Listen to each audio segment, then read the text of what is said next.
Assalamualaikum warahmatullahi wabarakatuh. Hello everyone. My name is Tyas Aulia and I am a student at WALISONGO State Islamic University Semarang.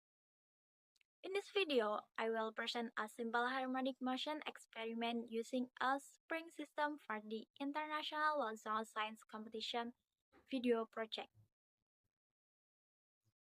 Now, let's begin with the tools and material used in this project. The tools and material used in this experiment are a spring, a rope, a straight rod, and a load made from a plastic bottle filled with water. Next, I will explain how the system works. First, I pull the load downward causing the spring to stretch. When I release it, two forces act on the load. Gravity pulls the load downward, while the spring produces a restoring force upward. Because of the interaction between these forces, the load oscillates up and down around its equilibrium position. According to Hooke's law, the restoring force is directly proportional to the displacement from the equilibrium position. Therefore, the motion of the system can be modeled as simple harmonic motion. Now, I will explain the constraint of the system. A constraint is a condition that limits the possible motion of a mechanical system. In this experiment, the load can move only in the vertical direction. It cannot move horizontally or rotate, because it is quite by the spring. Therefore, the system has one constraint, which restricts the motion to a single vertical path. Next, I will explain the degree of freedom.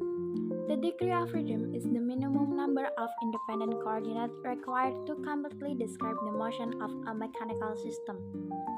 Since the load attached to the spring moves only in the vertical direction, the system requires only one independent coordinate to describe its motion. Therefore, the spring system has one degree of freedom. Finally, I will explain the equation of motion for the system using Newton's second law.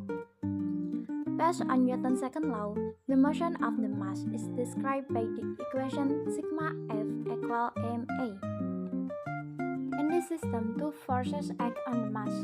The gravitational force W equal mg acting downward, and the restoring force F equal minus kx acting upward.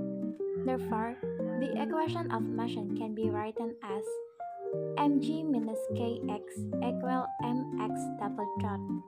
At the equilibrium position, the net force is 0, so mg equals kx naught.